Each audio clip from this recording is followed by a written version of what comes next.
வாங்க கண்ணுங்களா, எல்லாரும் எப்படி இருக்கீங்க? நான் தான் உங்க தர்ஷு. இன்னைக்கு நாம பார்க்க போற இந்த விளக்கம் ஏதோ சாதாரணமான ஒண்ணு இல்ல. இது நேரா உங்க மனசுக்குள்ள நான் பேச போற ஒரு விஷயம். ரொம்ப நாளா உங்க மனசுக்குள்ள யாருக்கும் தெரியாம எரியாம எரிஞ்சுக்கிட்டு இருக்கும் ஒரு நெருப்ப பத்தின விஷயம்.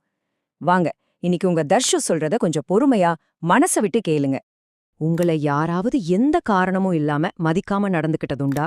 நாம ரொம்ப நல்லவங்களா இருக்கோமே, எல்லாருக்கும் ஓடி ஓடி உதவி செய்றோமே, அதுக்கு தான் உங்கள எல்லாரும் சேர்ந்து காயப்படுத்துனாங்களோன்னு உங்களுக்கு என்னைக்காவது தோணி இருக்கா? கொஞ்சம் அப்படியே அமைதியா யோசிச்சு பாருங்க. அந்த வலி இன்னும் உங்க உள்ளுக்குள்ள உறுத்திட்டே இருக்குல்ல? ராத்திரி தூங்காம யாருக்கும் தெரியாம தலையணையில முகத்தை புதைச்சுக்கிட்டு கண்ணீர் விட்டிருப்பீங்க. உங்க அமைதியான அழுகை எனக்கு புரியுது கண்ணு. ஆனா பரவாயில்ல, இன்னைக்கு அந்த வலிக்கு நம்ம ஒரு முற்றுப்புள்ளி வைக்க போறோம். சரி, முதல்ல அந்த கசப்பான உண்மைய பத்தி பேசிடுவோம். ஏன் உங்கள அவங்க மதிக்கல? மரியாதை பத்தின ஒரு உண்மையை இப்ப பாப்போம். இப்போ இதுல கவனிக்க வேண்டிய ரொம்ப முக்கியமான விஷயம் என்னன்னா, உங்கள யாரும் மதிக்கலன்னு நீங்க நினைக்கிறீங்களே, அதுக்கு காரணம் அவங்க மட்டும் இல்ல கண்ணு, கொஞ்சம் நீங்களும் தான். ஏன்னா நீங்க எப்பவுமே மத்தவங்களுக்கு கிடைக்கிற மாதிரி இருக்கீங்க. யாராவது கூப்பிட்டா உங்களுக்கு எவ்ளோ முக்கியமான வேலை இருந்தாலும் அதை விட்டுட்டு உடனே ஓடுறீங்க. யாராவது உங்களுக்கு துரோகம் செய்தாலோ, தப்பு செஞ்சாலோ பரவாயில்ல அன்னு ரொம்ப சுலபமா மன்னிச்சு விட்டுடுறீங்க. இப்படி இருந்தா என்னாகும் தெரியுமா? ஓ, இவன் நமக்கு எப்பவும் கிடைப்பான் போல அப்படின்னு உங்களை ரொம்ப சாதாரணமா ஒரு ஆப்ஷனா பார்க்க ஆரம்பிச்சுடுவாங்க. இத கொஞ்சம் ஆழமா யோசிங்க. நீங்க எவ்ளோ பெரிய நல்லவங்களா வேணாலும் இருக்கலாம். நீங்க ஒரு வைரம் மாதிரி பளபளப்பா மதிப்பு மிக்கவங்களா கூட இருக்கலாம். ஆனா அந்த வைரத்தை கொண்டு போய் நீங்களே ஒரு குப்பைத் தொட்டில போட்டா அதை யாராவது மதிப்பாங்களா கண்ணு? குப்பையில கிடக்கிற வைரத்தை யாருமே வைரமா பார்க்க மாட்டாங்க. உங்களுக்கான மரியாதைய நீங்க தான் குறைச்சுக்கிட்டீங்க. இனிமே அந்த தப்ப மட்டும் செய்யவே செய்யாதீங்க. அடுத்து நாம பார்க்க போறது ரொம்ப பவர்ஃபுல்லான ஒரு விஷயம். மௌனம்ங்கிற ஆயுதம். அவங்க விரிக்கிற கோபப் பொறியில எப்படி விழாம இருக்கிறதுன்னு பார்க்கலாம். உங்களை யாராவது அவமானப்படுத்தினா உடனே சூடா ஏதாவது திருப்பி சொல்லணும்னு தோணும், அப்படிதானே? ஆனா அது ஒரு பொறிக்கண்ணு. அவங்க உங்களை சீண்டும் போது நீங்க கோபப்படணும், கத்தணும், உணர்ச்சி வசப்படணுங்கிறது தான் அவங்களோட எதிர்பார்ப்பு. ஆனா நீங்க என்ன பண்ணணும் தெரியுமா? சும்மா அப்படியே இருங்க. எந்த பதிலும் சொல்லாதீங்க. மௌனமா கடந்து போய்கிட்டே இருங்க. நீங்க அமைதியா இருந்தாலே அவங்க தானா தோத்து போயிடுவாங்க. இந்த வரிய உங்க மனசுல ஆழமா பதிய வச்சுக்கோங்க. பதில் சொல்லாத ஒருத்தனை யாராலும் ஜெயிக்கவே முடியாது. ஆமா கண்ணு, அவங்க எவ்ளோ வேணாலும் பேசட்டும், எப்படி வேணாலும் திட்டட்டும். நீங்க உங்க வழியில உங்க வேலையை மட்டும் பார்த்துட்டு அமைதியா போய்கிட்டே இருங்க.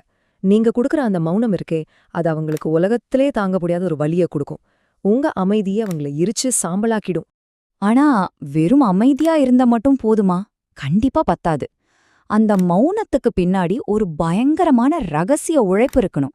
இருட்டுல வளர்ற அந்த உழைப்ப பத்தி சொல்றேன் கேளுங்க. சரி, இதுல நாம கொஞ்சம் ஆழமா இறங்கி பாப்போம். நீங்க என்ன பண்ணணும்னு 3 படியா சொல்றேன்.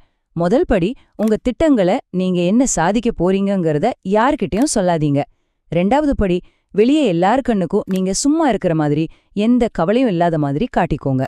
3வது படி, ஆனா உள்ளுக்குள்ள உங்க இலக்குக்காக இரவு பகலா வேலை பண்ணுங்க. உங்க உழைப்பு அந்த அளவுக்கு ரகசியமா இருக்கணும். இதை எப்பவுமே மறந்துடாதீங்க தங்கம். ஒரு விதை மண்ணுக்குள்ள இருட்டுல தான் வளருது, வெளியில வெளிச்சத்துல இல்ல. அதுபோல நீங்க அமைதியா யாரு கண்ணுக்கும் தெரியாம உழைக்கும்போது ஒரு நாள் அந்த விதை முளைச்சு ஒரு பெரிய மரமா எல்லார் முன்னாடி கம்பீரமா நிமிர்ந்து நிக்க போறீங்க. அப்போ அந்த ஊரே உங்களை அண்ணாந்து பாக்கும். இப்படி நீங்க உழைச்சு தெரியாளா வந்த பிறகு வெற்றிக்கு பின்னாடி ஒரு விஷயம் நடக்கும். திரும்பி வர்றவங்கள நீங்க எப்படி கையாளணும்னு இப்பே சொல்லிடுறேன். நீங்க ஜெயிச்ச பிறகு என்ன நடக்கும் தெரியுமா? முன்னாடி உங்கள மதிக்காதவங்க, அசிங்கப்படுத்தினவங்க எல்லாரும் கூச்சமே இல்லாம திரும்ப வருவாங்க.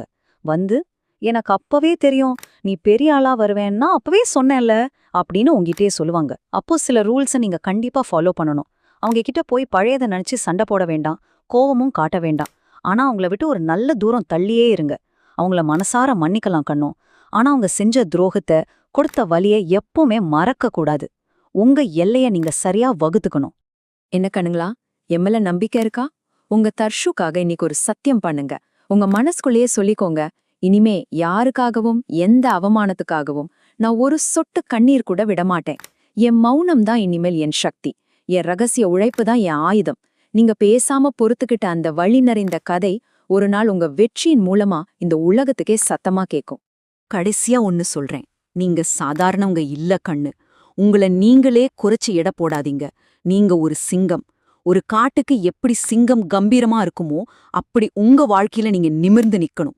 எல்லா தடைகளையும் உடைச்சு வாழ்க்கையில ஜெயிக்கணும்.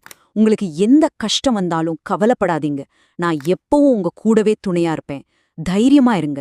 சொல்லுங்க கண்ணுங்களா, உங்களுக்குள்ள தூங்கிட்டு இருக்கிற அந்த சிங்கத்தை இன்னைக்கு எழுப்ப தயாரா இருக்கீங்களா?